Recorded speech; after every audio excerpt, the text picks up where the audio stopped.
یہ ہے ٹینٹلم، ایک ایسی دھات جو ریفائنڈ کولٹن سے حاصل کی جاتی ہے اور اسے ان چیزوں میں استعمال کیا جاتا ہے۔ اسے عام طور پر ایک کانفلکٹ منرل کے طور پر جانا جاتا ہے، بالکل ٹن، ٹنگسٹن اور سونے کی طرح۔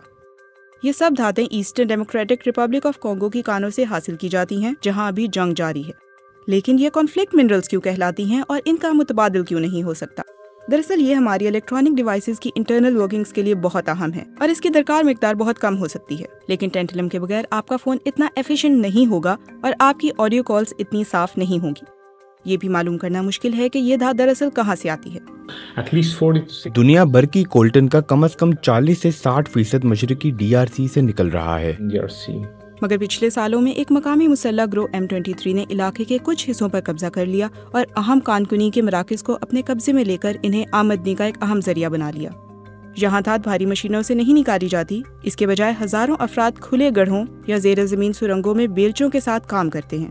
اقوام متحدہ کے ماہرین کے ایک گروپ کا تخمینہ ہے کہ یہ باغی گروہ ماہانہ تقریباً $8 لاکھ ٹیکس وصول کرتا ہے اور تقریباً یقین سے کہا جا سکتا ہے کہ یہ پیسہ لڑائی کی فنڈنگ کے لیے استعمال ہوتا ہے۔ تو یہ منرل ہم تک کیسے پہنچتا ہے؟ بین الاقوامی قوانین کے مطابق جنگ زدہ علاقوں کی معدنیات کی عالمی منڈی میں تجارت نہیں ہونی چاہیے، لیکن اسے ٹریک کرنا مشکل ہو گیا ہے کیونکہ عالمی نگرانی کرنے والے اب M23 کے زیر قبضہ علاقوں میں کام نہیں کر سکتے۔ UN ایکسپرٹس کا کہنا ہے کہ کولٹن جسے ٹینٹلم نکلتا ہے روانڈا کے ذریعے باہر جاتا ہے اور اسے روانڈا کی اپنی پیداوار کے ساتھ ملا دیا جاتا ہے۔ یہ سپلائی چینز کی بڑی ملاوٹ کی وجہ بنتا ہے۔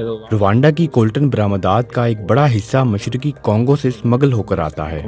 روانڈا کے صدر پال کگامے نے UN ایکسپرٹس کی رپورٹ کو مسترد کر دیا اور ان کی نام نہاد مہارت کی سخت تنقید کی۔ اس علاقے میں ابھی استحکام نہیں آیا، مگر اس کے باوجود جو چھوٹے چھوٹے ٹینٹلم کے ٹکڑے ہماری ان ڈیوائسز تک پہنچ رہے ہیں جن پر ہم انحصار کرتے ہیں۔